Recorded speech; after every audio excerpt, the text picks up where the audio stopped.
In Honkai Star Rail, everyone follows a path. Everybody knows that. But did you know that they could follow a second path? Like how Black Swan is a memo keeper of the Remembrance, but she's a Nihility character. That doesn't really make sense, but some might say that Hoyo just throws in a path just because she needs to be playable and Remembrance isn't one of the playable paths. But I don't believe that. Because if you've been playing Hoyoverse games since HI3, you would know that Hoyo doesn't do things for no reason. And while that may make no sense at first glance, the moment you look into Black Swan's story, you would know that her entire existence will be eventually swallowed by the Nihility, and she's the only memo keeper that knows this. You see, this second path that the characters follow represents an aspect of their life. Black Swan is just one of the more complicated examples. There's also Yanqing and Sushang, who are Cloud Knights, and that much is simple and checks out. They follow the hunt. Or Firefly, being a destruction character since she has the tendency to harm or kill herself, even though the Stellaron hunters follow the finality. But keeping things on the Shanzhou, Fushuan is a preservation character because she uses her foresight to protect from perilous futures. And our general is an erudition character because he's heralded as a genius strategist. Both follow the hunt because of the Shanzhou, but both have their own individual paths because that's their life. Which brings us to the man in question, who quite possibly has the most contradictory second path of them all,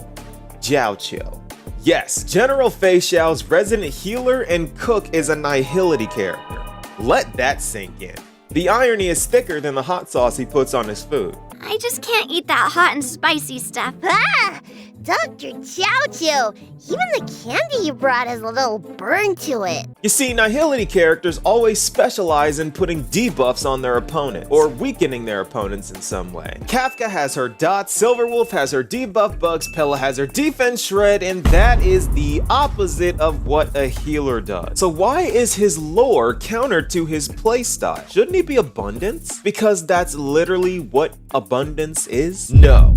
And allow me to explain. We haven't seen much about Jiaoqiu, but we've seen enough. While March 7th is training to be a sword master, Jiaoqiu shows up and lectures us randomly about this tumble dust from the Yabra plant. He states that it has a dual purpose depending on dosage. With minimal application, it can numb the body, which allows doctors to operate. But if applied too much, it can result in permanent damage that not even long-life species can heal from. So it's kind of like an anesthetic, but more like a medicinal poison of sorts. This only serves to show us how fascinated he is by the duality of medicine and how it can both heal and kill depending on the wielder's intention. Which brings us to his trailer. Now, if you listen closely, you'll hear him explain it all to us. Here, he explains the struggles of a military doctor. You pull the dying from death's grip,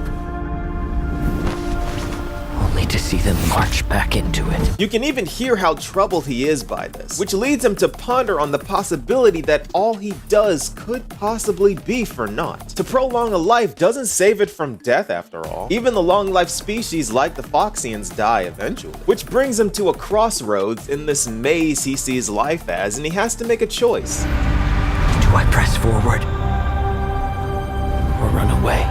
And he does make a choice. He chooses to press forward despite his doubts and answers this question by saying, how does a healer heal himself? They answer with victory.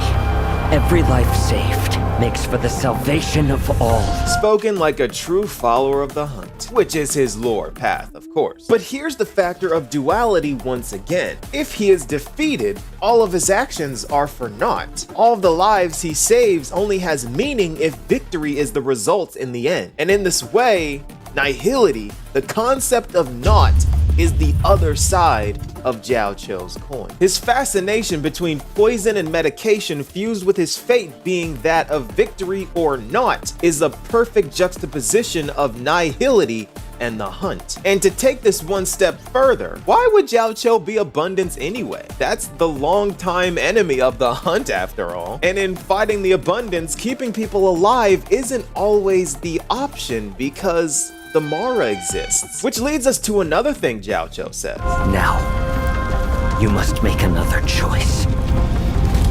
Will the result of this treatment be life or death? Because so far, we know that death is the only cure for the Marastra. So life isn't the only option for a healer who follows the path of the hunt rivaled by the abundant. Because if he makes the wrong choice and his people are defeated, every life he saved was for naught. Hunt Nihility. Jiaoqiu has been explained. But what do you guys think? Be sure to let me know, and I'll see you all in the next video.